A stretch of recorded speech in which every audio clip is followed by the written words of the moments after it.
Bonjour et bienvenue. Dans quelques instants, votre webinaire va commencer. Avant cela, nous souhaitions vous donner quelques indications pratiques pour utiliser la plateforme Livestorm dans les meilleures conditions. Tout d'abord, nous vous recommandons d'utiliser de préférence les navigateurs Chrome ou Firefox dans leur version la plus récente. Pour une expérience optimale, il est également préférable d'avoir une bonne connexion Internet en fermant notamment toute application consommant de la bande passante. Lorsque le webinaire débutera, nous vous conseillons de désactiver le son des notifications de la plateforme en cliquant sur le bouton illustrant une cloche en haut à droite de votre écran. Enfin, vous découvrirez qu'à droite de votre écran, plusieurs onglets vous sont proposés. Tout d'abord, l'onglet Chat qui vous permettra d'échanger entre participants. Vous pouvez transmettre vos contacts, transférer des documents que vous jugez utiles dans le cadre de la thématique du webinaire ou tout simplement partager des informations. Plus à droite, vous trouverez l'onglet Questions qui est mis à votre disposition afin que vous puissiez poser vos questions aux intervenants et à l'équipe technique qui gère le webinaire. C'est donc ici que vous devrez vous rendre si vous rencontrez des problèmes de son, d'image ou de connexion.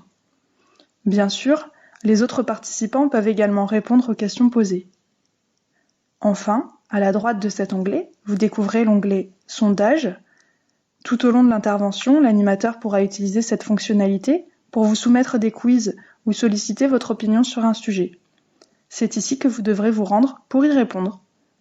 L'équipe d'ADO Conseil vous souhaite un excellent webinaire et se tient à votre disposition via l'onglet Questions.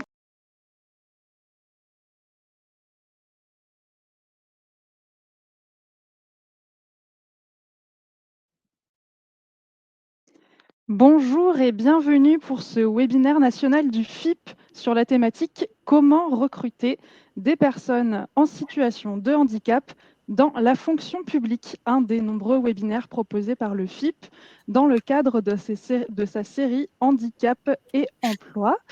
Aujourd'hui, nous sommes réunis des 4 coins de la France. Je crois que je vois effectivement un peu de toutes les régions pour mieux appréhender les différentes voies de recrutement dans la fonction publique, mais aussi et surtout pour identifier les acteurs et les dispositifs sur lesquels vous pouvez vous appuyer pour recruter une personne en situation de handicap.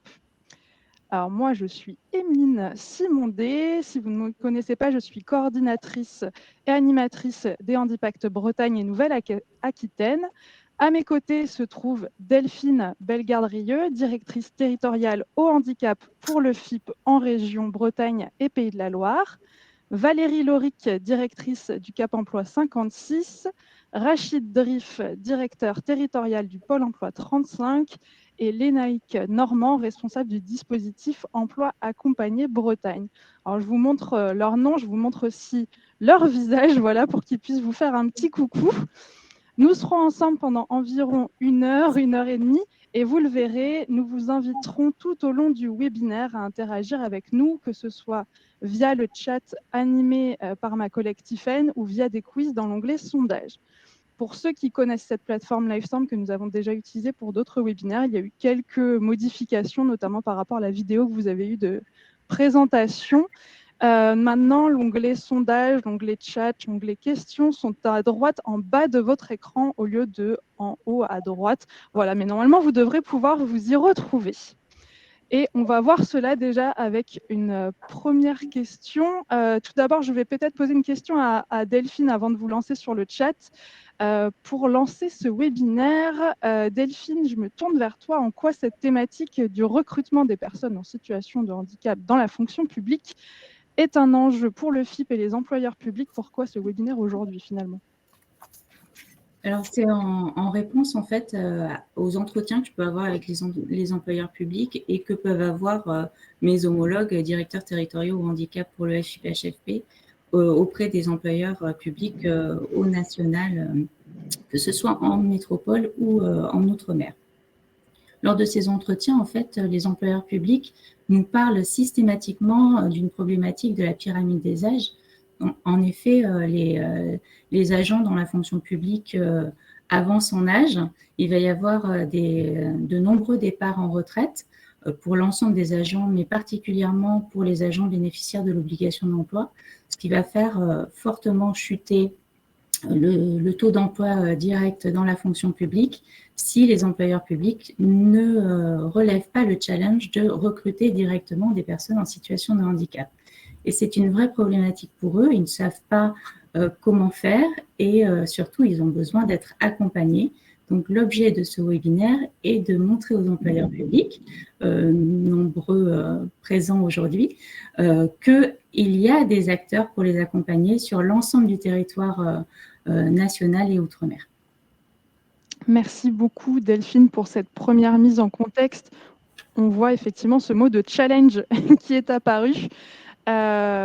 Pour connaître un petit peu plus vos attentes, vos besoins du jour, parce que si vous êtes là aujourd'hui, c'est que cette thématique du recrutement des personnes en situation de handicap est un enjeu pour vous, ou du moins est un sujet de questionnement. Alors, on vous propose cette question, que vous soyez dirigeant, DRH, RH, correspondant handicap ou partenaire des politiques d'emploi des personnes en situation de handicap. Vous la voyez affichée à votre écran.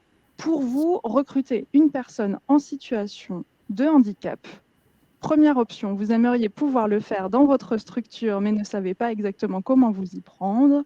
C'est impossible, vous n'avez que des escaliers chez vous. En d'autres termes, les locaux ne sont pas accessibles.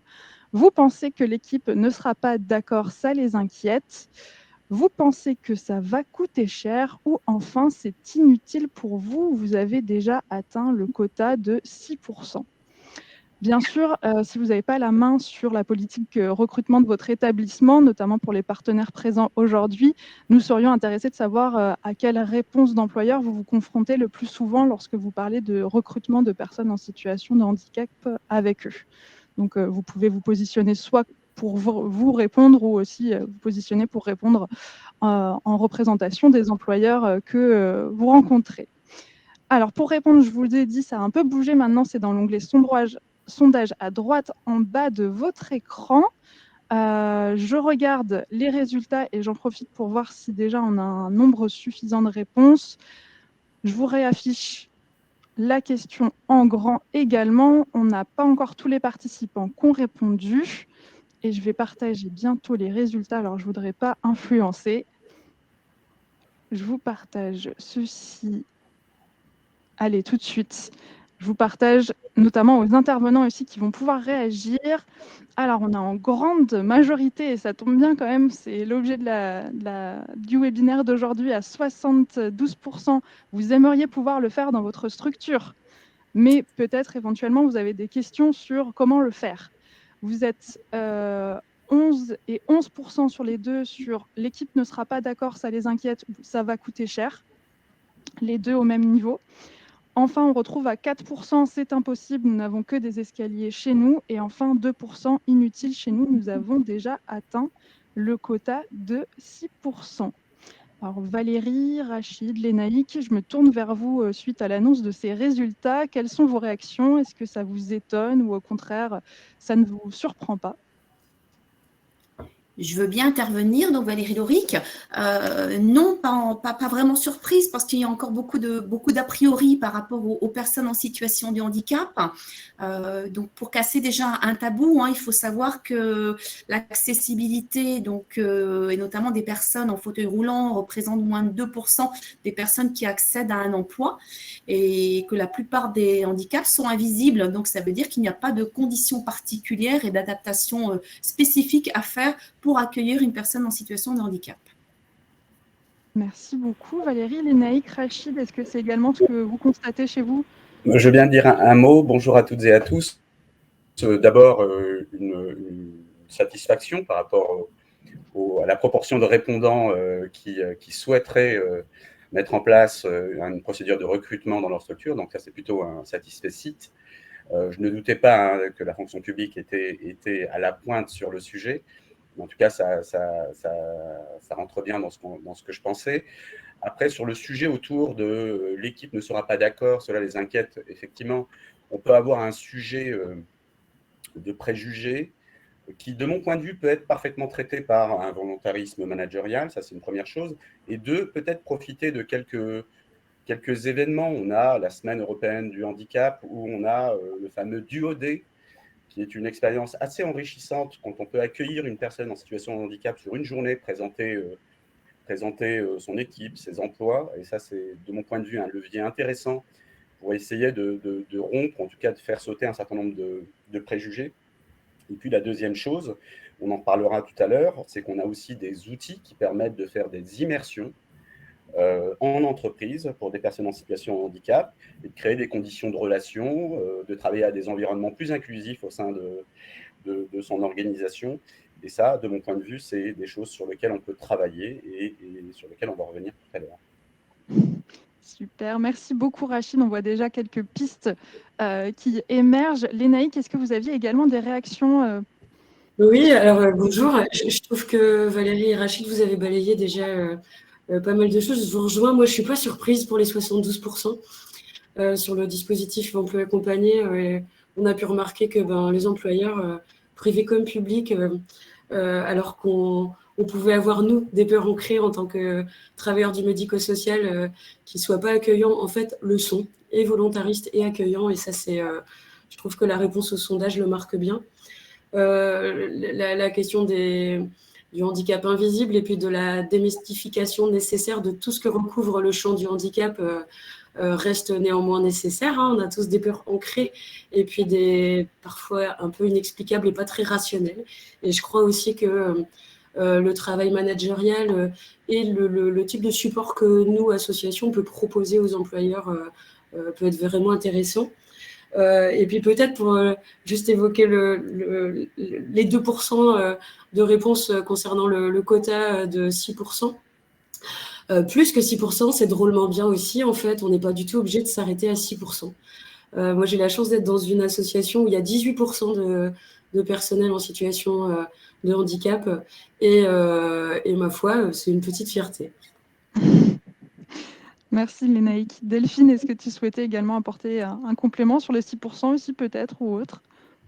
Non, effectivement, le 6% est largement déplacé dans beaucoup de structures publiques. Donc, je ne doute pas que les employeurs, ce soit un frein, ce 6%, et ils s'arrêtent là parce qu'ils voient toujours plus loin qu'aujourd'hui. Ils voient demain, voire après-demain.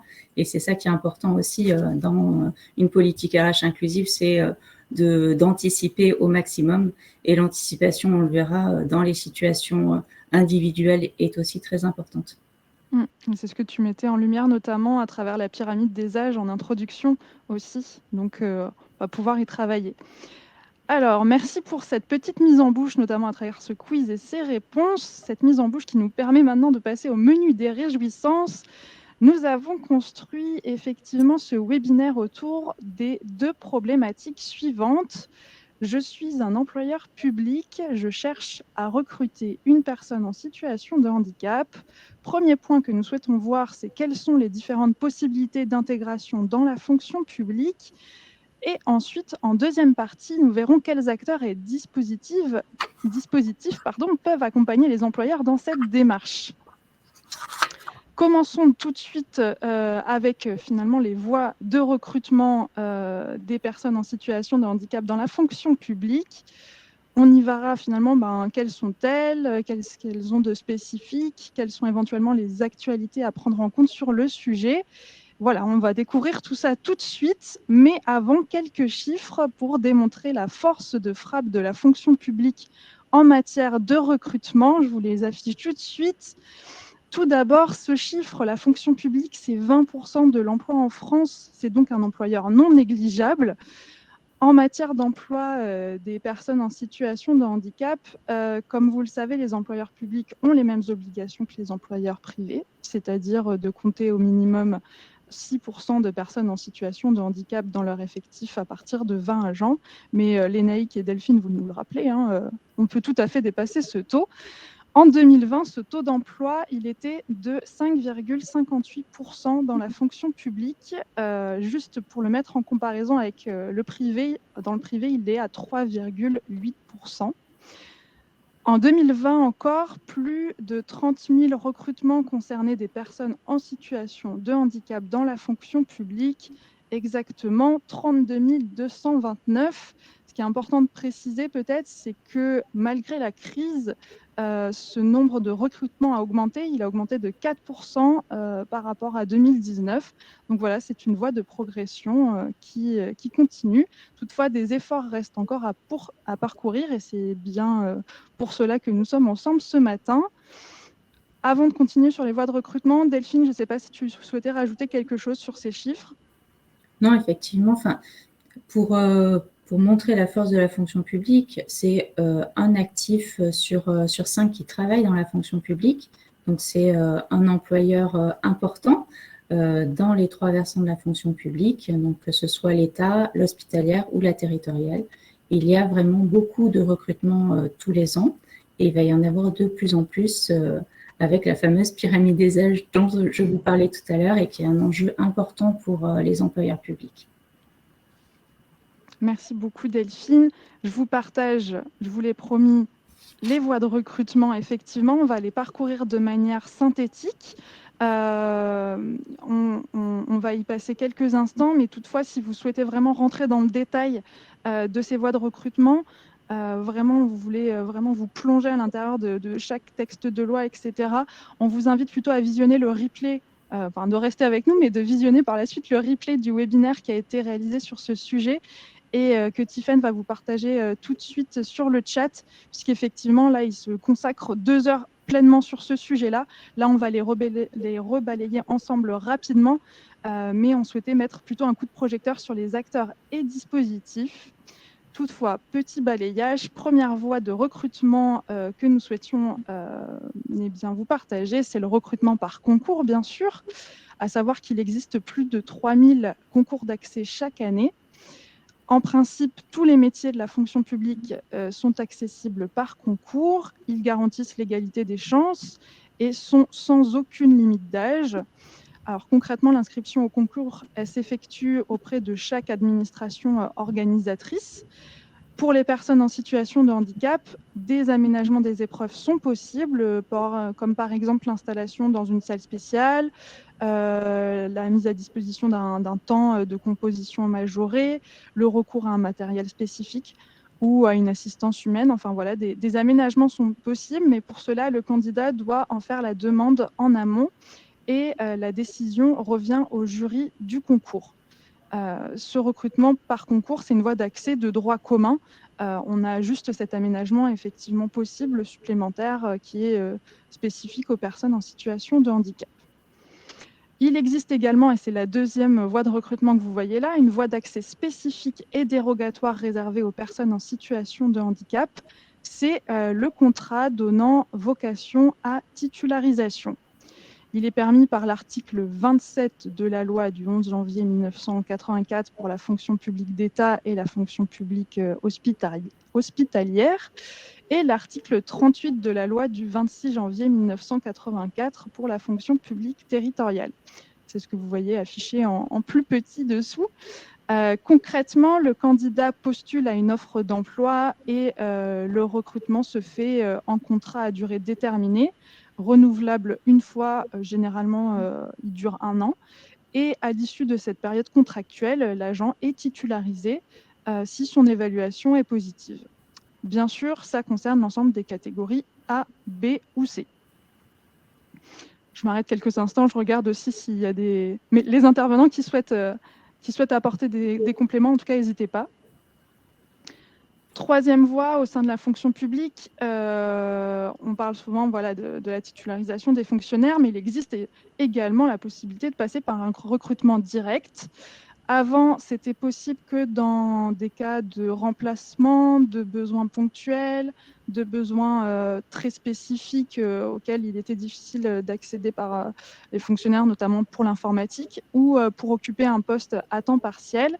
Depuis la loi du 6 août 2019 sur la transformation de la fonction publique, via ses articles 18, 19 et 21, encore une fois, c'est ce qui a écrit en plus petit juste en dessous, il est également autorisé de recruter par voie de contrat sur les emplois permanents de catégorie A, B et C.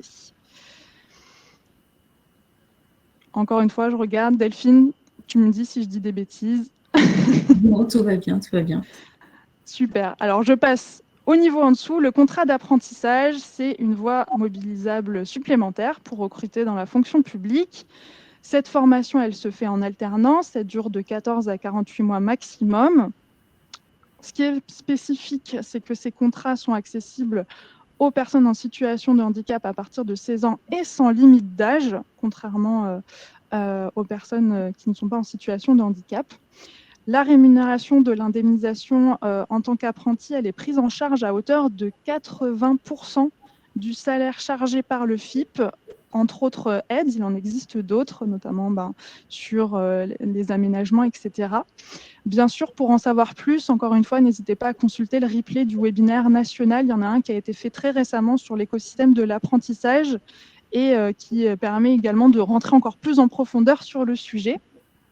À noter toutefois aussi que dans les évolutions récentes, on a l'article 91 de la loi de la transformation de la fonction publique du 6 août 2019, encore elle, qui prévoit une expérimentation ouvrant la possibilité aux personnes handicapées bénéficiaires d'un contrat d'apprentissage dans le secteur public d'être titularisées dans la fonction publique. C'est une expérimentation qui a vocation à durer pendant 5 ans. Encore une autre voie de recrutement, le service civique, auquel on pense un peu moins. Si vous ne connaissez pas, il s'agit d'un engagement volontaire d'une durée de 6 à 12 mois au service de l'intérêt général et représentant au moins 24 heures hebdomadaires. Le service civique, il est accessible à tous les jeunes de 16 à 25 ans et jusqu'à 30 ans pour les jeunes en situation de handicap. Encore une fois, intéressant pour l'employeur en termes de rémunération. Le volontaire est indemnisé très précisément 573,65 € net par mois, dont 467,34 €, donc une grande majorité, sont pris en charge par l'État. Un webinaire national du FIP, encore une fois, a été expressément réalisé sur ce sujet. Donc, je vous invite à le consulter si vous souhaitez en savoir plus.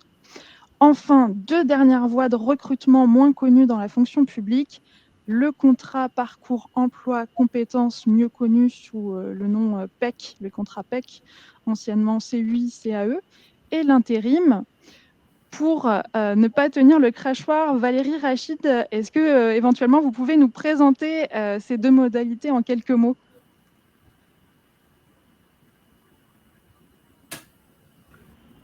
Je veux bien dire un mot sur le parcours emploi compétences. Effectivement, donc il s'agit d'une mesure spécifique avec d'accueil des personnes en situation de handicap, puisque c'est le sujet du jour. L'idée étant de pouvoir intégrer une personne sur un contrat de 6 à 11 mois, sur un temps partiel ou complet d'ailleurs, on oublie de le souligner, même si l'aide de l'État ne vient qu'à hauteur de 20 heures semaine. Donc, à l'intérieur de ce parcours, il y a besoin d'un tutorat, bien évidemment, d'un accompagnement au projet de la personne post-parcours emploi compétences ou qui peut être d'ailleurs une étape préalable à un recrutement définitif au sein de l'institution qui le recrute en parcours emploi compétences. On oublie de le souligner, mais c'est une possibilité. Avec des aides qui sont régies aussi par un arrêté préfectoral de région, qui vont de 50% à 80%. Et si on part d'une aide moyenne de 65% pour une personne en situation de handicap de moins de 30 ans, c'est sur 20 heures hebdo, c'est 577 € de prise en charge par l'État dans le cadre de la rémunération de la personne. Donc, c'est plutôt intéressant. Et j'aimerais juste peut-être dire, puisque c'est un contrat qui est connu, mais pour lesquels il peut y avoir durant des périodes des sujets d'enveloppe budgétaire. Aujourd'hui, l'enveloppe, elle est intéressante. Il n'y a pas de stop dans la possibilité de prescrire. Et donc, pour les institutions de la fonction publique, de recruter ces personnes. Donc, on peut y aller. Ça, c'est une première chose. C'est un vrai tremplin pour l'insertion durable des personnes en situation de handicap. Et troisième chose, peut-être, sur le sujet du contrat du parcours emploi compétences, c'est qu'on a aussi, aussi bien Pôle emploi que Cap emploi, des accompagnements parallèles lorsque la personne est entrée en parcours emploi compétences et qu'il peut y avoir un sujet de projection professionnelle à la suite de ce parcours, les experts de Cap Emploi et les conseillers de Pôle Emploi sont en mesure de fournir un appui aux services des ressources humaines ou aux tuteurs qui accompagnent la personne intégrée en parcours emploi compétences. Donc, on peut y aller, il faut y aller dans un contexte, encore une fois, où ça a été précisé tout à l'heure par Delphine Bellegarde-Rieux, où on est sur une tendance à une pyramide des âges qui va devenir compliquée, et on est dans un contexte également où les tensions sur le marché du travail sont assez fortes, et on a besoin effectivement de passer par des étapes qui peuvent être le parcours emploi compétences pour créer de la relation avec des personnes au sein d'une organisation et produire d'ailleurs de l'effet de retour à l'emploi durable. Merci beaucoup, Rachid. Juste pour compléter ce que vient de dire Rachid et soutenir ses propos, c'est vrai que le contrat PEC, comme on l'appelle, nécessite que l'employeur s'engage à mettre des actions d'accompagnement et de formation. L'intérêt, c'est que Cap Emploi et Pôle Emploi vont pouvoir soutenir et accompagner l'employeur sur toutes ces démarches et vraiment construire aussi un parcours d'accompagnement adapté, s'il y a nécessité en tout cas de mettre en place des systèmes de compensation pour la personne en situation de handicap, et aussi adapter le parcours de formation pour répondre aux besoins de la collectivité ou de la fonction publique, pour d'une part faire monter en compétence la personne qui va être recrutée, mais aussi pour voir que cette personne soit vraiment en adéquation avec le poste à pourvoir. Merci beaucoup Valérie. Je rajoute également, puisqu'on a la chance d'avoir Delphine, donc un représentant du FIP, dire également que non seulement, effectivement, on l'a vu, Rachid vous l'a communiqué, il y a des aides sur les contrats PEC qui sont très intéressantes. On a également le FIP qui propose, suite à un recrutement de quelqu'un qui était en contrat PEC, une prime d'insertion durable qui est d'un montant forfaitaire de 6 000 €. Et donc, du coup, qui est bien versé à la signature du contrat ou emploi d'avenir. Alors, à la signature du contrat, on va verser une prime de 2 000 €. Et ensuite, si le contrat est pérennisé sur un autre contrat plus durable que celui qui est PEC ou CAE, on va verser une prime de 4 000 € à la signature de ce nouveau contrat pérenne. Donc, encore une démarche intéressante pour l'employeur. Sur l'intérim, également, on avait effectivement ce point-là sur les voies de recrutement. Valérie, Rachid, c'est également peut-être une voie de recrutement qui est moins connue par les employeurs. Toutefois, vous avez l'impression qu'il y a une montée en puissance. Oui, c'est ce que vous me disiez en tout cas, Valérie. Oui. Tout à fait, on voit bien avec des structures de la fonction publique qui ont aussi des nécessités de remplacement de courte durée. Et c'est vrai que certaines personnes, du coup, accompagnées par Cap Emploi ou par Pôle Emploi en situation de handicap, peuvent faire déjà un premier remplacement dans le cadre de l'intérim, et puis un deuxième et un troisième. Ça participe à répondre à un besoin de la structure publique et aussi à accompagner la personne en situation de handicap. Et c'est vrai que c'est un outil, un dispositif qui est de plus en plus utilisé et qui répond à la demande de tous. D'autant plus que maintenant, il y a des entreprises adaptées de travail temporaire, donc qui sont des entreprises d'intérim, qui n'embauchent que des personnes en situation de handicap. Donc, c'est également une possibilité pour les employeurs publics de recourir à de l'intérim et directement d'avoir des personnes en situation de handicap dans leurs effectifs. Merci beaucoup pour ces précisions. J'en profite, je fais un petit retour arrière parce qu'on a eu une question sur le recrutement par concours, donc même un gros retour arrière sur les voies de recrutement. Quelqu'un nous demandait pour les aménagements des concours de la fonction publique, Jean nous demandait si c'était seulement le jury qui donnait son accord ou non.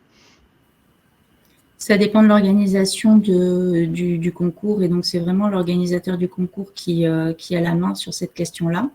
Il peut y avoir une préconisation médicale et effectivement, in fine, c'est le jury ou en tout cas l'administration qui organise le concours qui met en place les mesures compensatoires. Merci Delphine pour la précision. On avait également Carole qui nous disait dans le chat qu'il existait une autre voie de recrutement, celle d'intégrer celle du détachement du fonctionnaire dans le cadre d'emploi ou corps de catégorie supérieure. Voilà, les employeurs peuvent la mettre en place en interne, mais également en externe. C'est un dispositif qui va durer pendant 5 ans et qui est lié au décret numéro 2020-569 du 13 mai 2020. Oui, c'est aussi la loi de transformation de la fonction publique, c'est un des articles de la loi. Donc merci Carole pour ces précisions. Peut-être pour Valérie, effectivement, vous nous parliez de l'intérim. Sylvie nous demande finalement comment rentrer en contact avec ces agences d'intérim. Comment rentrer en contact? Et ben après en appelant l'une ou l'autre, hein, je veux dire, là on parle des agences d'intérim, agences d'emploi classiques, hein, donc mais après si c'est un questionnement que vous pouvez avoir en venant vers Cap Emploi ou vers Pôle Emploi, nous on vous expliquera de façon directe avec quelle agence intérim qui est à proximité de chez vous, comment vous pouvez travailler avec, hein. Donc ça ne change rien en fait, c'est juste une modalité pour des structures qui ne voudraient pas faire un contrat direct type CDD. C'est une autre alternative, mais on vous accompagnera en ce sens, que ce soit Cap Emploi, Pôle Emploi, pour vous expliquer la démarche. Concernant les EATT, elles se développent sur l'ensemble du territoire. Pour l'Ouest, c'est principalement Up Intérim qui se développe, que ce soit en Bretagne ou en Pays de la Loire. Pour parler de mes 2 régions, je ne connais pas les autres dispositifs sur les régions limitrophes, mais en tout cas, le ATT se développe sur l'ensemble du territoire. C'est une expérimentation également pour quelques années, donc voilà, c'est une voie possible.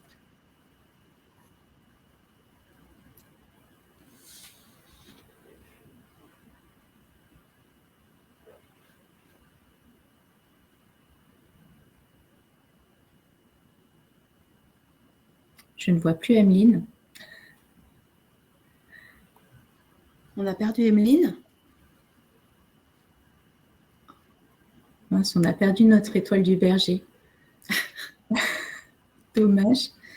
Est-ce qu'il y avait d'autres questions, Tiffaine, peut-être, puisque tu es sur le chat? Est-ce qu'il y a d'autres questions? C'est bon, je suis de retour. Désolée, je vous ai manqué.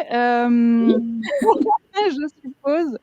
Effectivement, j'ai eu un petit problème de rafraîchissement de page. J'espère que je n'ai rien loupé, mais je ne doute pas, Delphine, que tu as réussi à tenir le rythme d'ici là. Alors non, je voulais juste préciser effectivement sur l'intérim et Karine le mettait en avant, pour la fonction publique territoriale, les CDG sont là aussi pour vous accompagner sur l'intérim et en proposent effectivement aussi. Voilà, n'hésitez pas si vous avez d'autres questions sur les voies de recrutement. Comme je vous l'ai dit, l'idée c'était de vous apporter ici une vision synthétique sur ces voies de recrutement. On va toutefois faire un focus sur les acteurs et les dispositifs, notamment parce qu'on a la chance d'en avoir parmi nous aujourd'hui en intervenant. Donc, maintenant que nous avons vu les différentes voies de recrutement, mais si vous avez des questions, vous avez encore la possibilité d'y répondre. Il nous semble intéressant de mettre un coup de projecteur sur les acteurs, les dispositifs pouvant accompagner les employeurs dans le cadre d'un recrutement d'une personne en situation de handicap, puisque, comme vous le disiez Delphine en introduction, notre message clé dans ce webinaire, vous allez le comprendre notamment sur cette deuxième partie, c'est « Vous n'êtes pas seul ». On le voit bien d'ailleurs, vous n'êtes pas du tout seul. Sur ce schéma qu'on vous présente, l'employeur il est entouré de soutien autour de lui pour l'accompagner dans ses démarches de recrutement. Donc, dans cette deuxième partie du webinaire, nous allons faire un focus sur certains de ces acteurs, sur certains de ces dispositifs que nous vous présentons là. Quelques mots toutefois avant ces coups de projecteur. Vous le voyez, nous avons l'employeur au centre. Dans le premier cercle qui l'entoure, le cercle rouge, vous retrouvez les acteurs clés qui pourront l'accompagner tout au long de ses démarches et à travers l'ensemble de ses questionnements. On retrouve bien évidemment le service public de l'emploi, donc Pôle emploi, Cap emploi et les missions locales, mais aussi les centres de gestion qui sont également présents aujourd'hui sur ce webinaire. Et je les remercie, je les salue. Pour donc les centres de gestion, c'est pour la fonction publique territoriale, notamment pour les petites collectivités qui sont affiliées. Et bien sûr, on retrouve aussi dans ce cercle rouge le FIP, qui propose bien évidemment de nombreuses aides financières, mais aussi un réel accompagnement de vos politiques handicap, notamment à travers les conventionnements qu'il propose.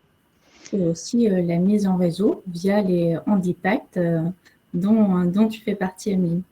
Ah, merci Delphine. Sur chaque région qui permet de mettre en réseau notamment les correspondants handicap, mais pas que, pas uniquement les correspondants handicap, mais tous les acteurs de la politique RH inclusive des acteurs publics. Merci Delphine, en effet, ça aurait été dommage de pas en parler. Vous avez chaque région vous propose effectivement des actions, des événements qui vous sont dédiés, donc n'hésitez pas à consulter la programmation sur votre région.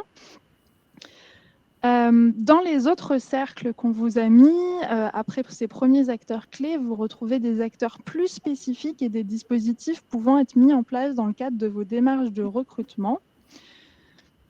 Donc là, vous voyez, on retrouve du OD, la PMSMP, le service civique, l'emploi accompagné, les PASC, les PASS, l'intérim, un jour un métier, les EA-ESAT, la MDPH, ESPO, ESRP, OFCFA. Tiffaine vous envoie un glossaire sur le chat pour ne pas vous perdre. Comme je vous l'ai dit, on va vous faire un focus, donc ne vous inquiétez pas si vous ne les connaissez pas tous. Ça sera l'occasion là justement de faire un zoom sur eux. Toutefois, avant de commencer ce Zoom, même si nous sommes aujourd'hui dans le cadre d'un webinaire national, on tient toutefois à souligner qu'il existe des acteurs, des dispositifs spécifiques à chaque territoire et qu'il est bien sûr utile d'enrichir cet écosystème, en tout cas cette première trame qu'on vous propose, avec les soutiens supplémentaires propres à chaque région, voire département. Pour cela, n'hésitez pas justement à vous rapprocher du service public de l'emploi et de votre Handipact régional. Juste pour vous illustrer effectivement le fait qu'il y a des acteurs, des dispositifs spécifiques. En Bretagne, par exemple, il existe un dispositif d'apprentissage accompagné, très spécifique depuis 20 ans. Juste en quelques mots, pour pas qu'on lance le concept comme ça, Lénaïque, est-ce que vous pouvez nous le présenter en quelques mots, effectivement?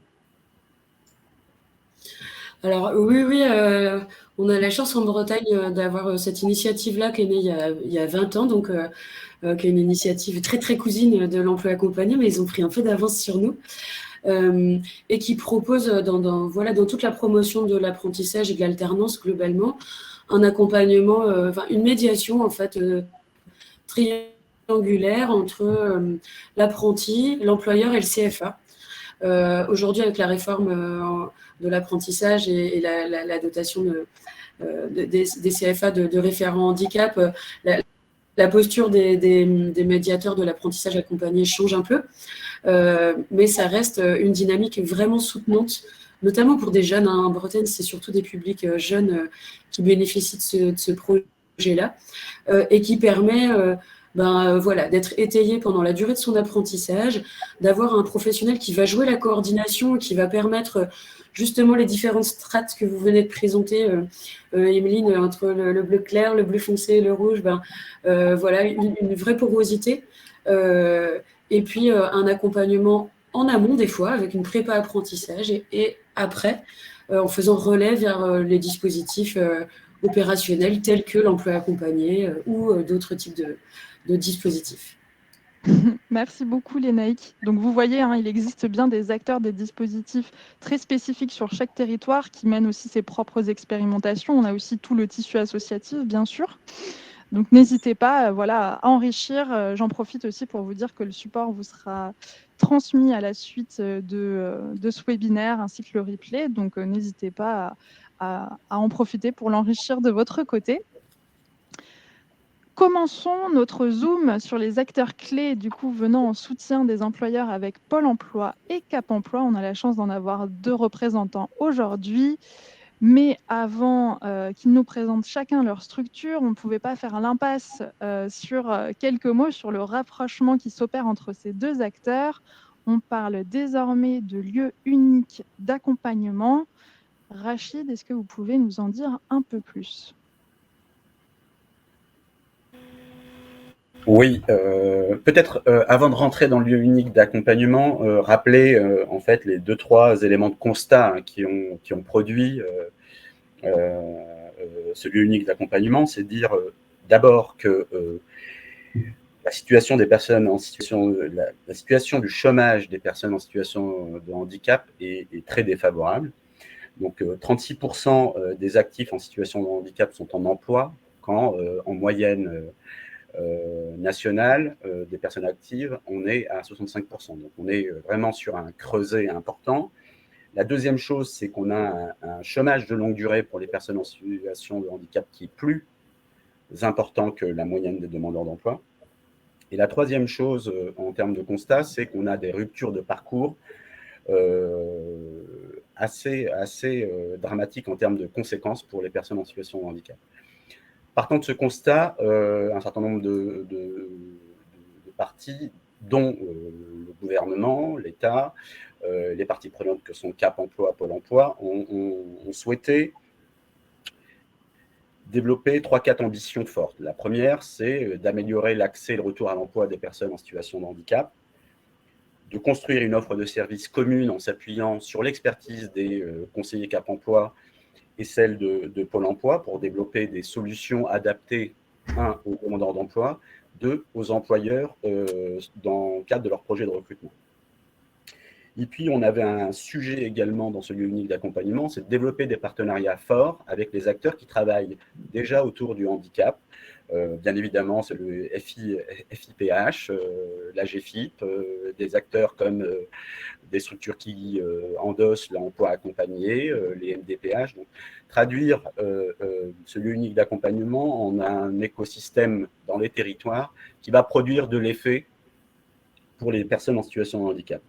Ça se traduit comment pour Pôle Emploi, Cap Emploi? Aujourd'hui, on est, après un an et demi d'expérimentation dans certains territoires en France, on a mis en œuvre finalement le lieu unique d'accompagnement. C'est quoi? C'est pour les demandeurs d'emploi en situation de handicap, c'est que les conseillers Cap Emploi qui précédemment faisaient de l'accompagnement en totalité dans leur agence, dans leur structure, aujourd'hui sont de plus en plus dans les agences pour assurer un lieu unique d'accompagnement par les conseillers Cap Emploi et les experts de Cap Emploi in situ.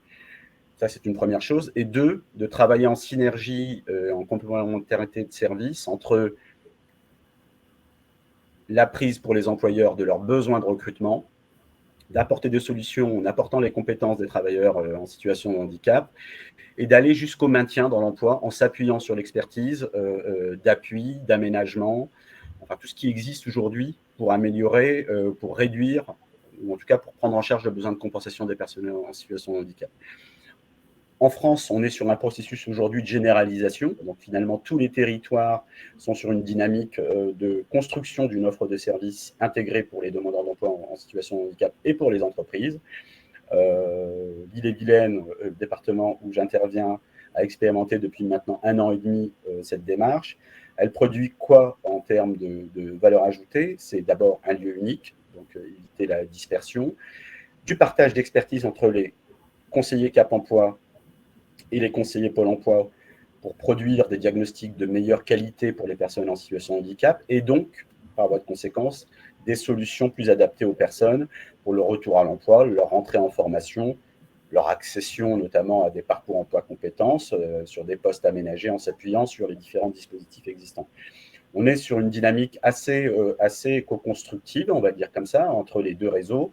Les choses se font en territoire, avec les directeurs et directrices de Cap Emploi et les directeurs et directrices de Pôle Emploi pour travailler à ce lieu unique d'accompagnement.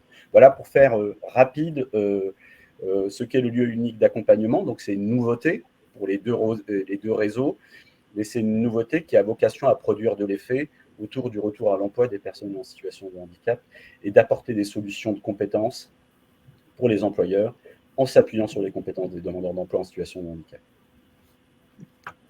Merci beaucoup, Rachid. Je sais que l'exercice était difficile puisque c'est encore en cours. On n'a pas forcément tout le recul nécessaire, mais voilà, en tout cas, c'était une présentation de ce rapprochement. Maintenant, on va pouvoir rentrer dans le détail des acteurs. On vous en a fait le teasing. Maintenant, Pôle emploi, Cap emploi, on va vous les présenter plus en détail.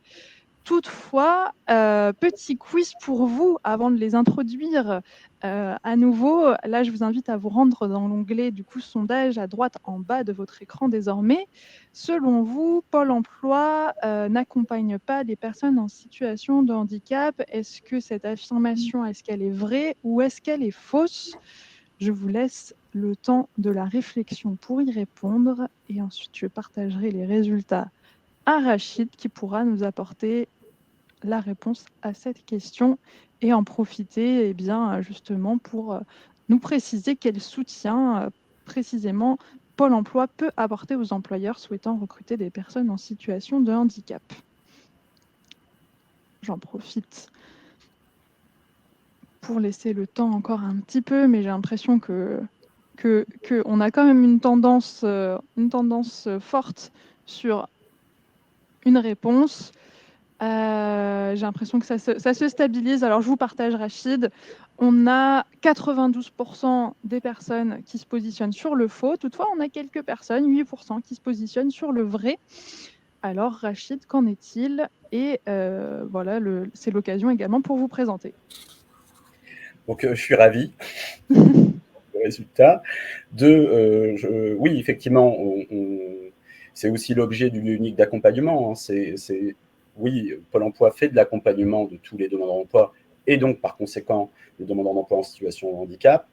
On développe, via le lieu unique d'accompagnement, une expertise aussi nouvelle en s'appuyant sur l'expertise de Cap emploi, parce que on avait précédemment des référents handicap au sein des agences Pôle emploi, mais on avait besoin aussi de franchir un cap dans l'expertise en s'appuyant notamment sur les experts de Cap emploi. Cet accompagnement, il se fait dans le cadre du diagnostic que j'ai évoqué précédemment. Il se fait également dans l'orientation des personnes en situation de handicap vers les dispositifs de formation, vers les dispositifs existants de l'AGFIP ou du FIPH.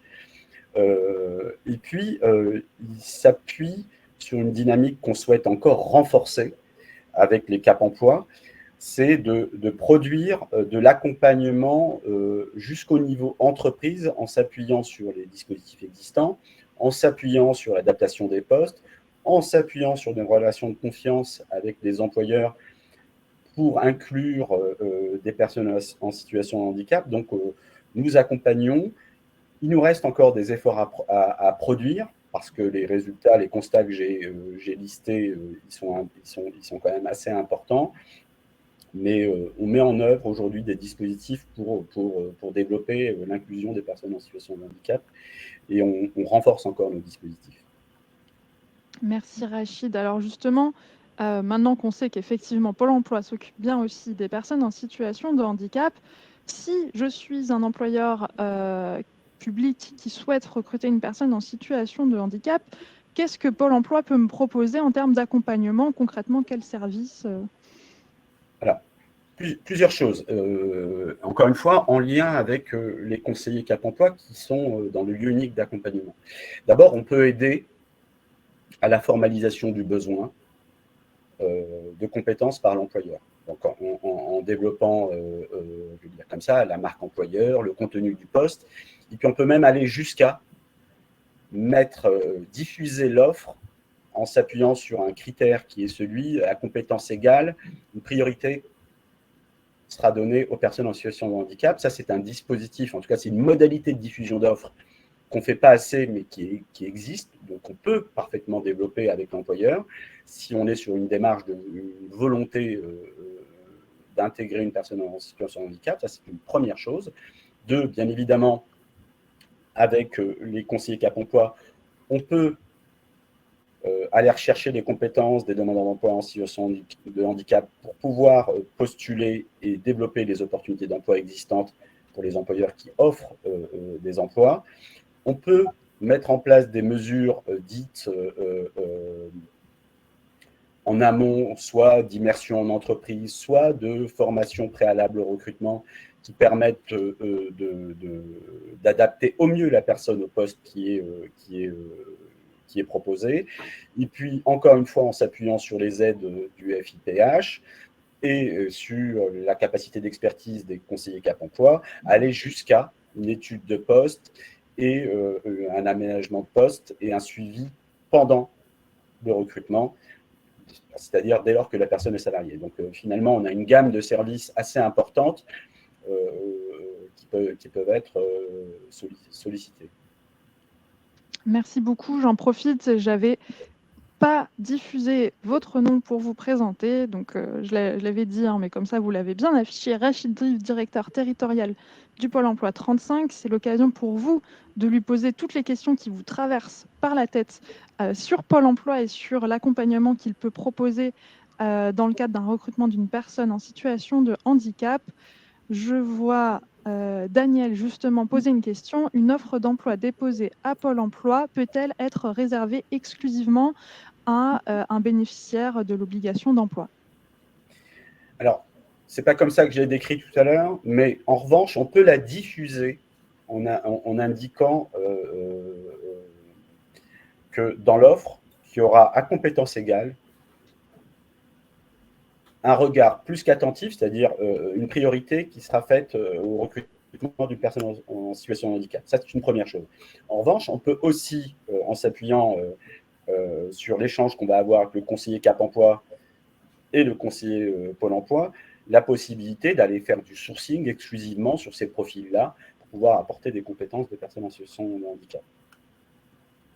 Donc, si j'ai bien suivi, en termes d'annonce, on ne peut pas dire, puisque c'est ce que nous disait Karine aussi, hein, c'est de la discrimination positive, on ne peut pas réserver exclusivement l'annonce à une personne en situation de handicap.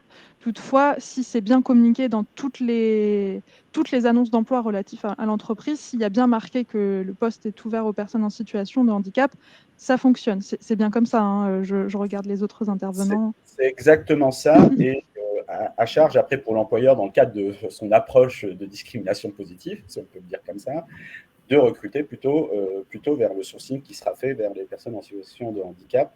Donc, on ne diffuse pas stricto sensu une offre pour des personnes en situation de handicap. En revanche, on peut informer les personnes qu'il y aura en tout cas une priorité donnée à compétences égales aux personnes en situation de handicap. Et justement, Pôle emploi peut accompagner l'employeur aussi sur justement qu'est-ce qu'on peut faire, qu'est-ce qu'on a le droit de faire, qu'est-ce qu'on n'a pas le droit de faire.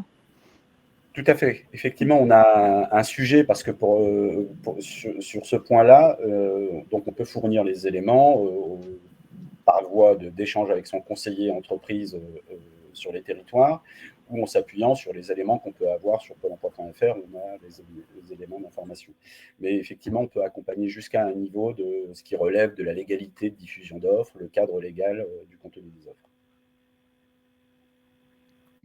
Merci beaucoup Rachid. Je regarde en même temps les questions qui arrivent.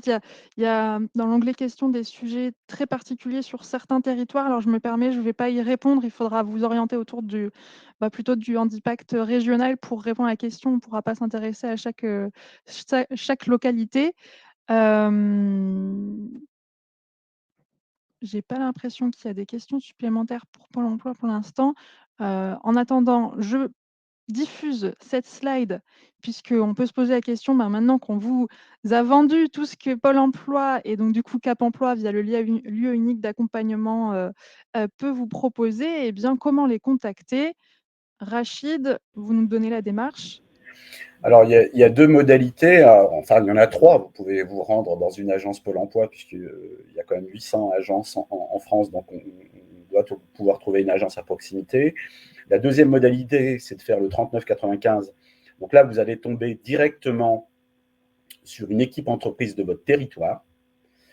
Il faudra noter le code du département et à un moment donné, vous serez routé par le 3995 directement sur un conseiller ou conseillère de votre territoire, donc de l'agence de référence de votre territoire, où vous pouvez bien évidemment aussi, par le site pôle emploi.fr, accéder, saisir votre offre directement et accéder aux éléments d'information sur les services proposés par Pôle emploi. Merci beaucoup Rachid. Alors j'avais Encore une question sur les annonces qu'on a le droit ou pas le droit de faire. Ça peut être aussi l'occasion, hein, n'hésitez pas les autres intervenants si vous souhaitez vous positionner.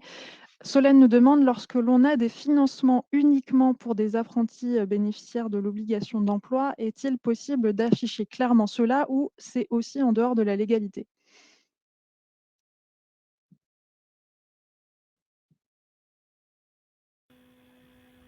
C'est-à-dire que le poste est fléché pour un apprentissage pour une personne en situation de handicap, c'est bien ça? Je pense que c'est pour dire qu'il y a des financements supplémentaires, enfin préciser peut-être qu'il y a des financements supplémentaires pour la personne apprentie bénéficiaire de l'obligation d'emploi. Je ne sais pas. Si Solène, vous voulez préciser votre question, n'hésitez pas. Sur l'onglet chat ou question, comme vous le souhaitez. Donc là, on va être sur la diffusion d'un poste en apprentissage avec l'orientation vers un public travailleur handicapé parce qu'il y a un financement supplémentaire, c'est bien ça? Oui, alors Solène nous précise, hein, elle nous dit on n'a pas de financement pour accueillir un apprenti en dehors des financements du FIP. Donc si je comprends bien, Solène ne peut recruter que des apprentis en situation de handicap en fait dans sa structure. On ne peut pas en fait faire une orientation spécifique vers les publics en situation de handicap. Il faut que le poste soit ouvert à tout le monde, sinon c'est discriminatoire. C'est comme on ne peut pas dire que sur tel poste on veut une femme ou on veut un homme. On est dans la même logique. Ce qu'il faut, c'est passer par la mention à compétences égales. Et Rachid aussi, vous nous disiez passer finalement par un sourcing ciblé après derrière sans faire d'affichage. Tout à fait. Ou passer aussi par le Cap emploi qui du coup va recueillir une offre spécifique et après on va nous s'organiser pour faire un sourcing ciblé avec les collègues aussi de Pôle emploi. Mais on n'affichera pas les choses telles quelles en tout cas, c'est pas possible. Merci beaucoup pour ces précisions. J'espère que c'est clair. Je vais continuer, mais on pourra tout à fait revenir sur les interventions des uns et des autres pour toutefois avoir le temps de passer sur tous les sujets. Une nouvelle question s'offre à vous. Je vous invite à nouveau à vous rendre dans l'onglet sondage. Alors, cette question, c'est qu'est-ce qu'une PASS? Une période d'accompagnement suivi, c'est la première option. Une prestation d'appui spécifique, deuxième option. Une professionnalisation des acteurs spécialisés, troisième option. Et donc là, je vous invite à vous rendre à nouveau dans l'onglet sondage à droite en bas de votre écran. Et je crois que c'est Gwenaëlle qui nous disait tout à l'heure qu'elle pouvait voir les réponses des uns et des autres au fur et à mesure. Je ne sais pas si c'est le cas pour tous. Donc vous êtes peut-être un petit peu orientés. Ne vous faites pas influencer par les réponses des uns et des autres. Je vous laisse répondre, le temps de répondre. Qu'est-ce qu'une PASS? Qu'est-ce que veut dire ces trois petites lettres en termes de terminologie? Voilà, on a à plus de 80% une prestation d'appui spécifique et le reste sur une période d'accompagnement suivi. Alors, je vous donne la réponse tout de suite. Il s'agit d'une prestation d'appui spécifique, la majorité avait raison. Mais outre sa terminologie, qu'est-ce qu'une PASS concrètement? Alors, pour répondre à cette question, nous vous proposons une vidéo de présentation de ce dispositif d'appui spécifique que le FIP a lancé très récemment. Vous l'avez peut-être vu passer, c'était à l'occasion de la Journée internationale au handicap, le 3 décembre dernier, donc vendredi dernier. Je vous lance la vidéo tout de suite et on se retrouve juste après.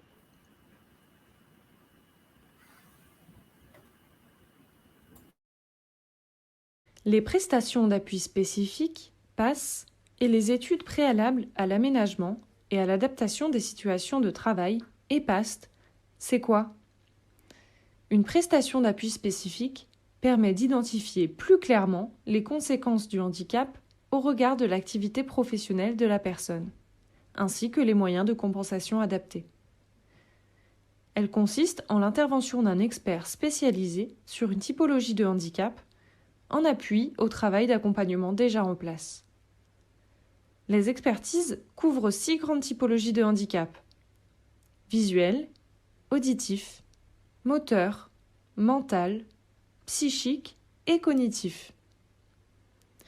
Le prestataire apporte son expertise pour évaluer les potentialités et le degré d'autonomie de la personne en situation de handicap, Identifier et mettre en œuvre les modes et techniques de compensation.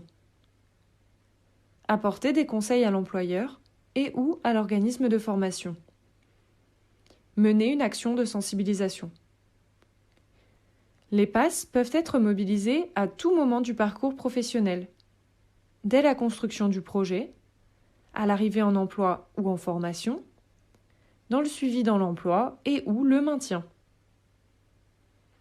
Une étude préalable à l'aménagement et à l'adaptation des situations de travail est une étude ergonomique qui a pour objectif d'analyser la situation de travail dans son environnement et d'identifier les solutions permettant d'adapter le poste de travail en fonction des difficultés rencontrées. Cette prestation est mobilisée pour des situations jugées complexes, par exemple un multi-handicap, en complément des interventions de droit commun existantes. Le prestataire apporte son expertise pour mettre en évidence les éléments qui, dans l'exécution d'une tâche, sont particulièrement contraignants et ou inadaptés pour celui qui l'exerce. Prendre en compte les caractéristiques de l'employeur, économiques, conditions de production, prévention des risques, etc., et de la personne. Distinguer dans la recherche de solutions ce qui relève de la compensation, de la prévention, de l'amélioration des conditions de travail, de la mise aux normes et de la modernisation de l'outil de travail. Établir un montant prévisionnel de prise en charge. Les PASS et EPAST, c'est pour qui? Toute personne en situation de handicap ayant la qualité de bénéficiaire de l'obligation d'emploi ou ayant engagé des démarches de reconnaissance du handicap, employeurs ou organismes de formation peuvent bénéficier d'une PASS. Tout employeur d'une personne en situation de handicap peut bénéficier d'une EPAST. Les PASS et EPAST, comment y accéder?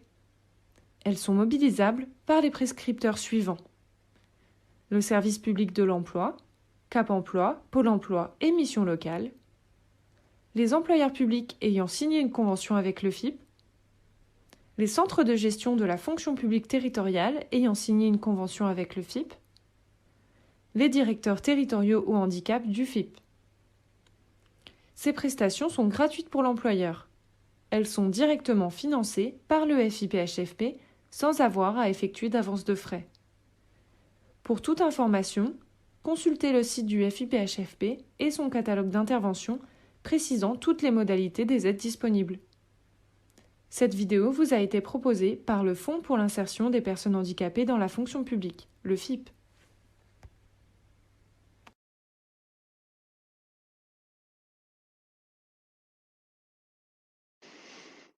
Si vous avez encore des questions sur les PASS et les EPAST, n'hésitez pas à nous les formuler dans le chat. Les intervenants et moi sommes là pour vous répondre.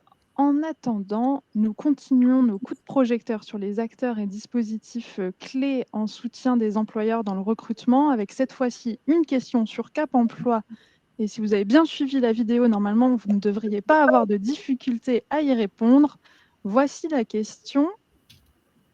Cap Emploi peut notamment être prescripteur du dispositif d'emploi accompagné, réponse 1, d'une période de mise en situation en milieu professionnel, PMSMP, réponse 2, d'un EHPAD, réponse 3. Et je crois que vous avez même la possibilité de vous donner plusieurs réponses sur cet échange, enfin sur ce quiz. Je regarde les résultats pour les partager en même temps à Valérie qui vous apportera la bonne réponse par la suite. Alors, Cap Emploi peut notamment être prescripteur. Vous êtes très carré, 50%, 50% sur 2 dispositifs emploi accompagné et une période de mise en situation en milieu professionnel. Valérie, qu'en est-il ? Alors, les réponses sont très, très justes pour les deux. Sachant que le dispositif d'emploi accompagné, je ne vais pas me développer parce que l'ENAIC va le faire dans un autre temps.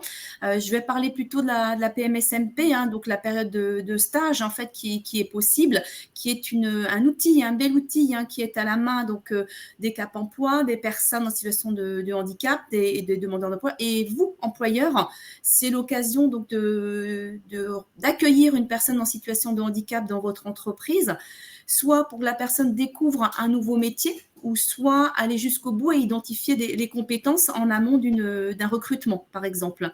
C'est aussi un bel outil parce que, comme on l'a vu précédemment, il y a encore beaucoup de freins par rapport à l'insertion des personnes en situation de handicap. Et le fait d'accueillir une personne en situation de handicap qui va venir découvrir un des métiers de votre structure va permettre aussi à l'ensemble des collaborateurs de ces structures de la rencontrer et d'identifier aussi, d'établir des contacts avec une personne en situation de handicap. Donc, ça peut être aussi l'occasion d'échanger et de faire le point et de faire un premier pas. Hein. Donc, il y a le duo DEC, comme on a évoqué tout à l'heure, hein, mais je pense que pour mettre en place une politique RH inclusive, il ne faut pas hésiter à accueillir des personnes en situation de handicap. Chaque Cap Emploi, hein, moi je vais parler pour le Morbihan, mais c'est 400 PMSMP qui sont réalisés par an, qui permettent à des personnes d'aller identifier leurs compétences et suite auxquelles il y a régulièrement des recrutements. Donc, soit des recrutements sur des contrats courts ou plus longs, hein, également aussi dans les fonctions publiques.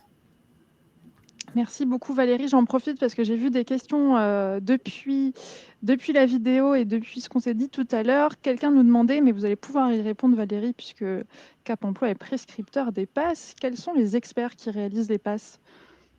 Alors, il y a tout type d'experts, hein, donc une passe, hein, c'est donc aussi une boîte à outils qu'on utilise, nous, beaucoup, les Cap Emploi, au niveau de l'accompagnement de la personne. Hein, pour faire un petit focus, hein, c'est-à-dire notre travail, nous, c'est bien de faire un diagnostic de la situation de la personne en situation de handicap et d'évaluer tous ses besoins tout au long de l'accompagnement. Si, par exemple, un conseiller Cap Emploi, et Pôle emploi aussi, hein, parce que maintenant, vous avez bien compris cette notion du lieu unique d'accompagnement, reçoit une personne malentendante, sourde, le conseiller ne va pas forcément maîtriser la langue des signes. Donc là, le partenaire qui va intervenir, l'expert de la passe, ça va être quelqu'un qui va maîtriser la langue des signes. Si on a besoin de faire une évaluation sur les capacités fonctionnelles de la personne, ses limitations en termes de contraintes physiques, eh ben, ça va être un professionnel qui va plutôt être un ergothérapeute, qui va vraiment voir les difficultés de la personne et quels moyens on peut mettre en place pour compenser. Si on va être sur la partie du handicap psychique, ben, ça peut être aussi un psychologue qui va être dans ce cadre-là. Si on a besoin d'un bilan plutôt neurologique, eh ben, ça va être un professionnel d'un centre de rééducation fonctionnelle ou d'un hôpital qui va faire. Je dirais que quelle que soit la passe qui est utilisée, on va vraiment avoir un professionnel qui va intervenir et qui va aider la personne en situation de handicap et Cap Emploi ou le référent de parcours pour vraiment identifier si la personne a besoin d'éléments de compensation pour adapter l'emploi, pour adapter ou aménager la formation, comme ça a été dit, ou organiser la recherche d'emploi. Normalement, toutes ces choses-là, on les travaille en amont dans le cadre du parcours d'accompagnement, Cap Emploi ou Pôle emploi, pour que la personne, quand elle va être positionnée ou elle va répondre à une offre d'emploi, on ait déjà identifié, à côté de toutes ces compétences transférables, aussi s'il y a des besoins en termes de compensation. Des besoins qui peuvent être une aide humaine, hein, un tutorat par exemple, qui peuvent être une aide matérielle, l'équipement individuel d'un poste de travail ou une aide organisationnelle sur les tâches, réduction du temps de travail. Après, moi, je voudrais vous rassurer, vous employeurs qui êtes en face de nous, l'aménagement, l'adaptation ou l'appui par une prescription spécifique, c'est 10% maximal et encore, peut-être que les chiffres sont forts, au moment de l'intégration à l'emploi. Généralement, tout ce travail d'accompagnement a permis bien d'identifier les capacités de la personne pour aider la personne à se positionner sur une offre qui correspond en totalité à ses compétences. C'est tout ça notre travail d'expert pour vraiment positionner la personne et qu'elle ne soit le moins possible, voire plus du tout en difficulté quand elle va répondre et quand elle va remplir les missions du poste à pourvoir. Donc finalement, cette question qu'on posait au tout début du webinaire, recruter une personne en situation de handicap, ça va coûter cher. Ça correspond bien à ce que vous disiez. C'est un préjugé. Complètement. Et si éventuellement il y a besoin justement d'acquisition de matériel ou d'adaptation spécifique, l'employeur public peut bénéficier, alors sous certaines conditions, hein, de prestations et d'aides financières du FIP en lien avec le handicap et en complément aussi des dispositifs de droit commun qui sont ouverts à tous. Donc, s'il y a une formation un peu spécifique, il va être mis dans quel type de contrat, et ben, il y aura aussi les aides que peut avoir la personne et plus des compléments que peut apporter le FIP. Donc, le coût n'existe pas. Un employeur se doit de donner des conditions minimales et optimum plutôt de travail à ses collaborateurs. Et tout ce qui vient en compensation par rapport au handicap va être cofinancé, en tout cas pour nous, moins par le FIP. Merci beaucoup Valérie. Justement, pendant qu'on est encore dans les coûts, dans tout ce qui est question d'argent, Jean me demandait s'il y avait un montant plafond ou plancher dans le catalogue du FIP. Delphine, est-ce que tu peux nous répondre? Alors, je crois que la question portait davantage sur le financement des passes. Oui. Alors, je vais répondre en double niveau. Donc, sur les passes, à partir du moment où le Cap emploi ou le CDG, prescripteur de la passe, ou l'employeur conventionné va mettre en place la passe, elle sera financée intégralement par le FIPHFP et l'employeur n'a pas d'avance à faire. Si cette passe déclenche des besoins en termes d'aménagement technique notamment, ou en termes de financement d'une auxiliaire de vie professionnelle, par exemple, là, le FIPHFP viendra dans le cadre du catalogue des aides. Donc, pour un aménagement de poste, le maximum d'intervention est de 10 000 €. Et pour l'auxiliaire de vie, c'est en fonction des heures réalisées par la dite auxiliaire sur un 228 heures au maximum par an sur la grille indiciaire d'un attaché principal au 10e échelon. Pour être très précise. Et donc, pour les employeurs non conventionnés, le montant total annuel des aides du FIP faites sur la plateforme des aides est au maximum de 40 000 € par année civile. Pour les employeurs conventionnés, ça dépend des objectifs de la convention. Merci beaucoup Delphine sur ces précisions sur les aides financières du FIP. Valérie, je reviens vers vous et j'en profite pour vous représenter. Donc Valérie, directrice du Cap Emploi 56, également rattachée donc à KEOPS, le réseau des Cap Emploi. Valérie, on a eu déjà un aperçu via Rachid des accompagnements proposés par le lieu unique d'accompagnement, donc Cap Emploi et Pôle Emploi auprès des employeurs. Est-ce que vous souhaitiez apporter des compléments ou peut-être aussi une illustration peut-être d'accompagnement que vous pouvez faire? Oui, juste ajouter un petit complément. C'est vrai que Cap Emploi donc, a une offre de services globale, que ce soit pour le recrutement ou le maintien dans l'emploi, que pour l'insertion, donc nous travaillons aujourd'hui en complémentarité, en co-construction avec Pôle emploi, et qu'à côté, donc il y a bien des collaborateurs de Cap Emploi qui restent au sein des locaux de Cap Emploi pour tout ce qui est maintien dans l'emploi, pour travailler en partenariat avec les employeurs privés publics et les services santé au travail. Donner un petit exemple, en effet, j'en aurais plein, mais j'ai choisi l'exemple de Johan. Johan qui est déficient auditif, qui est titulaire d'un CAP travaux paysagers, qui est rentré en contact avec Cap Emploi au mois de mai 2018. Donc, on a accompagné pour conforter son projet. Il voulait travailler dans le domaine qu'il a obtenu. Donc, on a eu un premier contact avec une petite mairie où il a été embauché dans le cadre d'un contrat PEC notamment, où il a fait cette première immersion suite à un stage et une PMSMP. Il y avait une certaine inquiétude de l'entreprise, de la toute petite collectivité pour communiquer. Donc, on a mis en place justement une passe, une prestation d'appui spécifique qui a été au bénéfice de tout le monde au sein de son équipe, mais aussi de la collectivité, pour justement apprendre à chacun comment communiquer avec Johan, quelles modalités on va mettre en place pour justement échanger avec lui. Donc, la première année de contrat s'est très, très bien passée. Au bout d'une première année qu'on a fait le bilan, l'employeur nous a dit qu'il souhaitait continuer le contrat aidé, mais en souhaitant faire évoluer ce jeune vers justement la conduite d'engin. Donc là, on a pris notre boîte à outils, on a fait une prestation d'évaluation des capacités fonctionnelles pour évaluer si ces capacités fonctionnelles et auditives permettaient d'accéder à la conduite. Ça a été complètement validé. Et donc, on l'a accompagné vers son permis poids lourd qu'il a obtenu en avril 2021. Et depuis, il circule sur les chantiers de la commune et c'est quelqu'un qui a été titularisé et qui aujourd'hui fait partie de l'équipe de cette petite commune et tout se passe bien. Voilà le petit exemple que je voulais vous proposer pour vous montrer que malgré le fait qu'il pouvait y avoir des appréhensions sur le fait de communiquer, sur se dire est-ce qu'il va avoir toutes les compétences, donc l'accompagnement dans le parcours a fait qu'on a pu l'intégrer, le faire évoluer en compétences, rassurer aussi l'équipe, mettre en place les moyens de communication et pérenniser l'emploi qui répondait vraiment à un besoin de cette collectivité. Merci Valérie. Effectivement, on a bien vu à travers l'exemple la logique de parcours qui détermine l'accompagnement de Cap Emploi et de Pôle Emploi.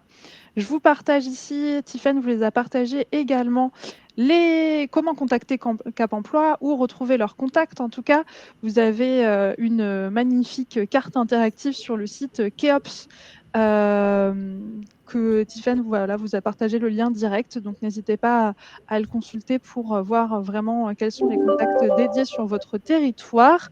Je continue, j'enchaîne parce que je vois que le temps file, mais n'hésitez pas si vous avez des questions. Avec cette nouvelle question, normalement, si vous avez bien suivi aussi, Valérie vous en a fait un aperçu, ça devrait être assez facile. Selon vous, la PMSMP, elle permet de découvrir un métier ou un secteur d'activité, de confirmer un projet professionnel, d'initier une démarche de recrutement ou encore de vérifier la compatibilité d'un métier avec sa situation de handicap. Normalement, vous avez la question qui s'est bien affichée sur votre onglet sondage à droite en bas de votre écran. Et vous aviez la possibilité de nous donner plusieurs réponses. Je vous laisse un tout petit peu de temps, mais pour l'instant, c'est très égal sur chaque réponse. Alors, vous êtes environ 27% et 25%, donc quasiment très proches sur vérifier la compatibilité d'un métier avec sa situation de handicap, découvrir un métier ou un secteur d'activité et confirmer un projet professionnel. Un petit peu moins sur initier une démarche de recrutement. Alors, je vous le dis tout de suite, toutes les réponses étaient justes. Et pour le vérifier et aller un petit peu plus loin sur cette PMSMP, je vous propose à nouveau une petite vidéo lancée également par le FIP le 3 décembre dernier et on se retrouve tout de suite.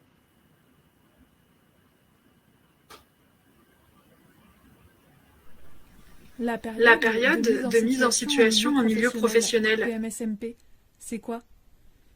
Il s'agit d'un temps d'immersion chez un employeur permettant de se confronter à des situations réelles pour découvrir un métier ou un secteur d'activité, confirmer un projet professionnel ou initier une démarche de recrutement.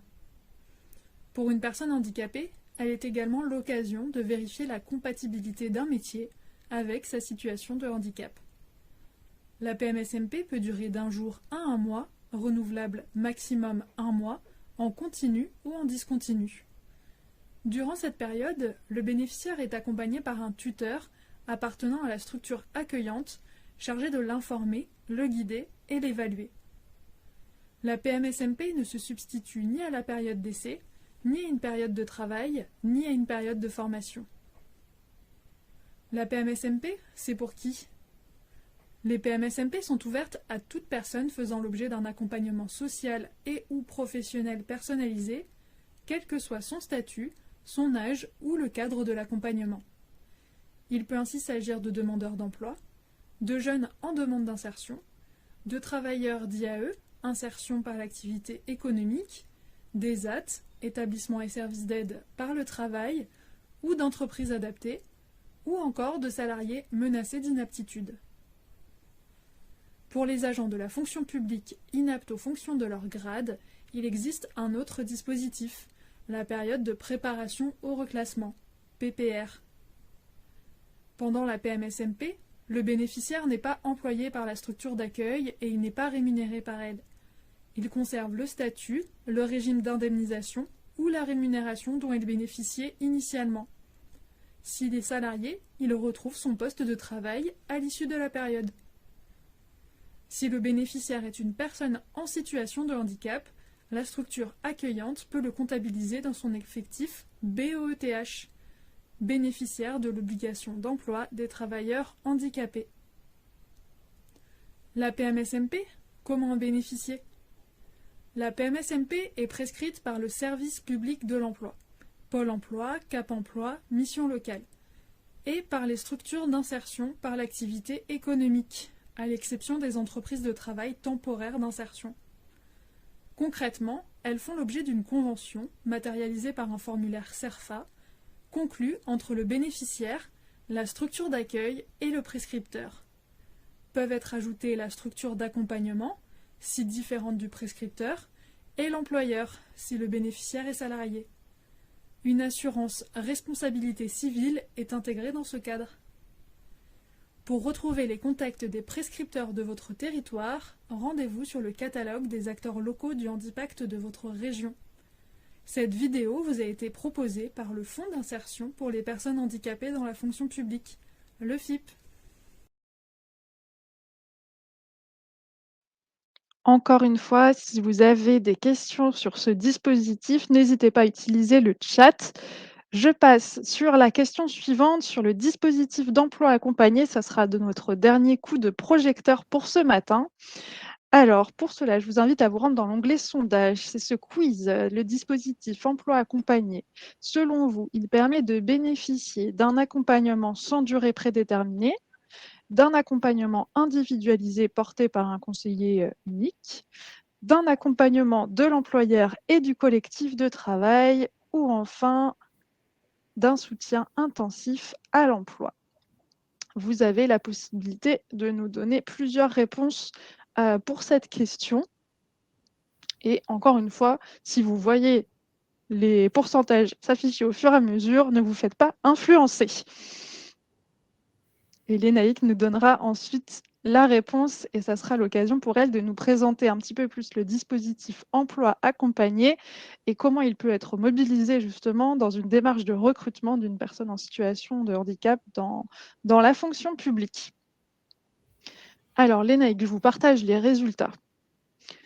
Il y a 30% sur un accompagnement individualisé porté par un conseiller unique, 26% sur un accompagnement de l'employeur et du collectif de travail, 25% sur un accompagnement sans durée prédéterminée et un petit peu moins, mais quand même assez proche, 19% avec un soutien intensif à l'emploi.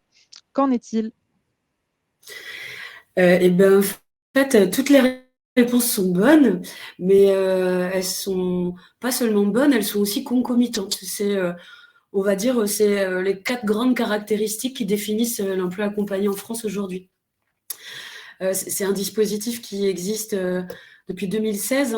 Il est financé par le FIP, la GFIP, les agences régionales de santé, et il est apparu par décret dans le cadre de la loi travail. C'est important parce que c'est vraiment une orientation de soutien à l'emploi qui a été décidée par le législateur, qui est aujourd'hui généralisée en France et qui est assez innovante parce que c'est la première fois dans la loi qu'un dispositif à l'intersection du médico-social et de l'insertion professionnelle est inscrit dans la loi comme sans durée prédéterminée.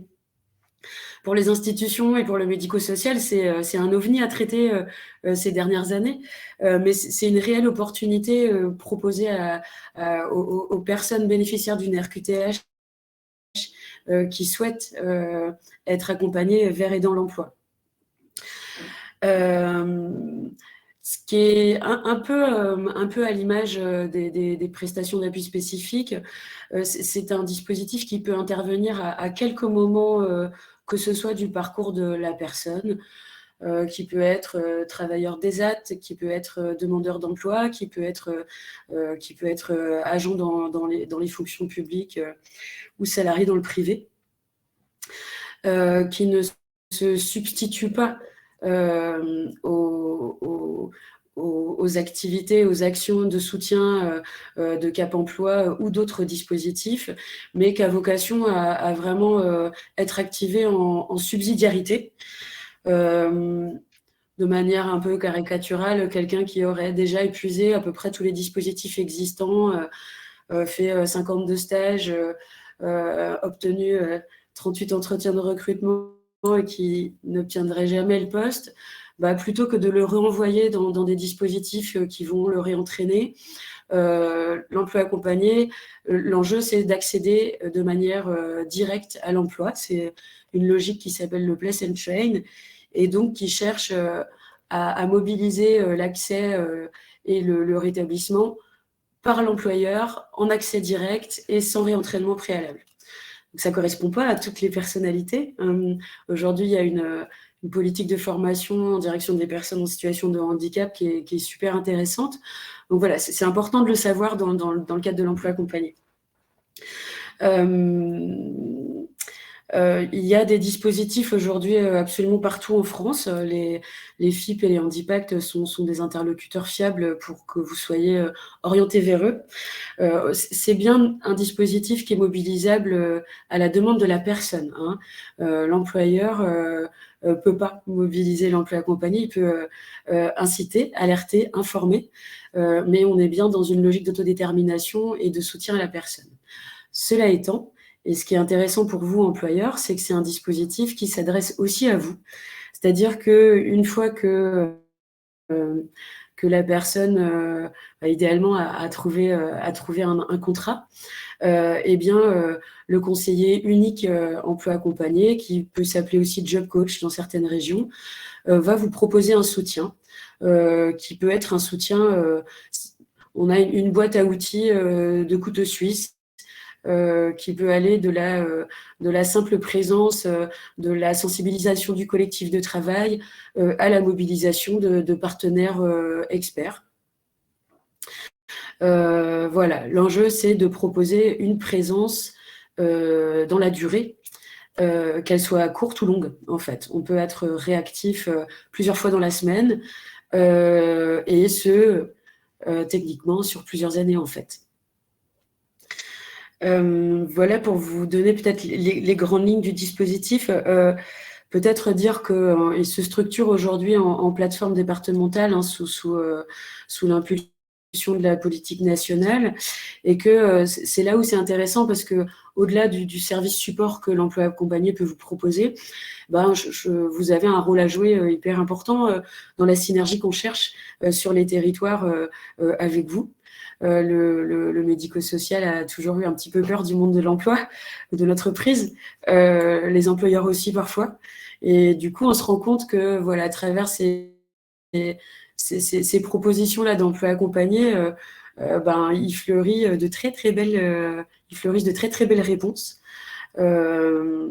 et des rencontres à la fois hyper enrichissantes pour les personnes qu'on accompagne, qui se sentent utiles, reconnues, qui arrivent à toucher à leurs rêves professionnels, mais aussi à des collectifs de travail qui redécouvrent ou découvrent la différence, parfois souvent avec notre médiation, et que voilà, on assiste à des collectifs de travail qui produisent des choses vraiment intéressantes. Peut-être rajouter qu'il existe des spécificités dans les différents dispositifs en France, et que peut-être charge à vous d'aller solliciter les DEA via les FIP, via les Handipact pour le vérifier. Qu'on peut être à la fois, on peut venir nous vous solliciter, mais vous pouvez aussi nous interpeller pour faire le point sur vos besoins, pour que nous, on vous défende les compétences des gens qu'on accompagne, qu'on de chouettes compétences, ma foi. Et puis,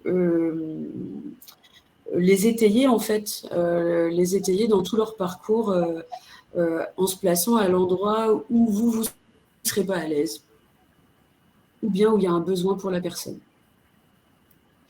Merci beaucoup, Lénaïque. Effectivement, vous nous l'avez dit, des très beaux témoignages. Je me permets d'en partager un que vous nous avez communiqué. Malheureusement, on n'avait pas le temps de diffuser la vidéo. Je vous la diffuse si vous souhaitez effectivement voir un beau témoignage d'emploi accompagné qui s'est réalisé en Bretagne, mais qui est valable pour toute la France. Lénaïque, je me demande juste si des employeurs souhaitent se positionner auprès de vous pour dire nous sommes disposés à recevoir des personnes que vous accompagnez dans le cadre du dispositif d'emploi accompagné pour les recruter, pour leur laisser leur chance. Est-ce que ça se fait et si oui, comment? Alors oui, ça se fait. Je voudrais pas raconter de bêtises pour les autres régions, mais évidemment, ça se fait. Les dispositifs ont tous des adresses mail, des contacts directs assez simples à obtenir. Et peut-être préciser que nous, en Bretagne, dans notre approche, vous n'avez pas vraiment le temps de venir jusqu'à nous, parce que c'est nous qui allons jusqu'à vous. On a une démarche assez proactive de prospection, qui n'est pas du placement direct. On ne vient pas forcément pour vous parler de telle ou de telle candidature. On vient plutôt pour être identifié dans nos bassins d'emploi. Et on vient de manière assez spontanée frapper à vos portes. Merci beaucoup Lénaïque et je salue les personnes des autres dispositifs d'emploi accompagné qui sont présents pendant ce webinaire. Je vous partage aussi Lénaïque Normand, donc pardon, je la présente, désolée, j'ai loupé sur chacun. Lénaïque Normand, responsable du dispositif emploi accompagné Bretagne.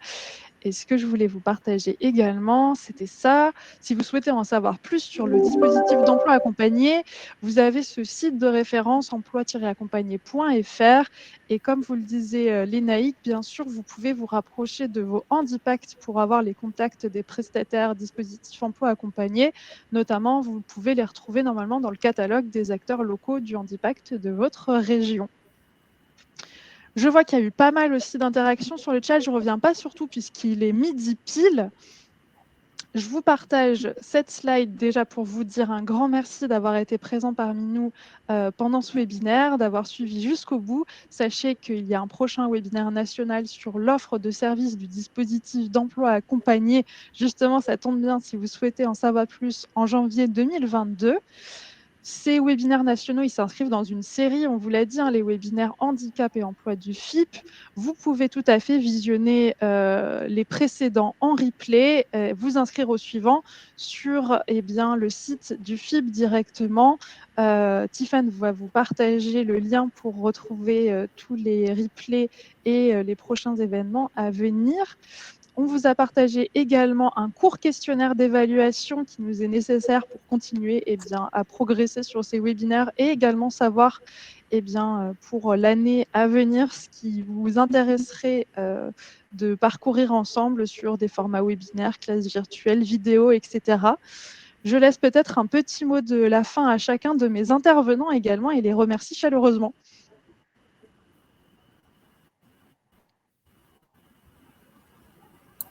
Merci à tous pour votre disponibilité et puis n'hésitez pas, Cap Emploi, Pôle Emploi, on est là pour vous accompagner, pour vous aider à identifier vos besoins et s'il y a nécessité après d'adapter ou d'accompagner les personnes en situation de handicap jusqu'à l'intégration, sécurisation de l'emploi, c'est notre travail, donc n'hésitez pas à ouvrir vos portes et puis on pourra vous accompagner en ce sens. Et merci en tout cas. Merci beaucoup. Et je voulais également vous remercier, pour la qualité des échanges, pour l'ensemble des actions mises en œuvre et surtout des actions qui sont encore à mettre en œuvre et des perspectives intéressantes qui se dégagent au bénéfice des personnes en situation de handicap. Et merci encore, en tout cas, pour la qualité de ce webinaire. Merci beaucoup. Lénaïque, et puis après, alors je dis merci aussi. Pardon. Peut-être juste dire que les fonctions publiques ont un super pouvoir d'attractivité pour les candidats qu'on accompagne. Vous êtes des employeurs qui intéressent énormément de gens, donc on vous attend. Je voulais dire merci aux partenaires qui ont été à nos côtés aujourd'hui. Merci Valérie, merci Rachid, merci Lénaïque. Merci Amine pour l'animation de ce webinaire et la construction. Merci aux employeurs. J'espère que vous vous sentez moins seuls. C'était l'objectif de ce webinaire. Vous avez plein d'acteurs autour de vous. N'hésitez pas à nous contacter par toutes les voies possibles et notamment à prendre la tâche de votre directeur territorial au handicap qui pourra vous orienter vers les acteurs du territoire.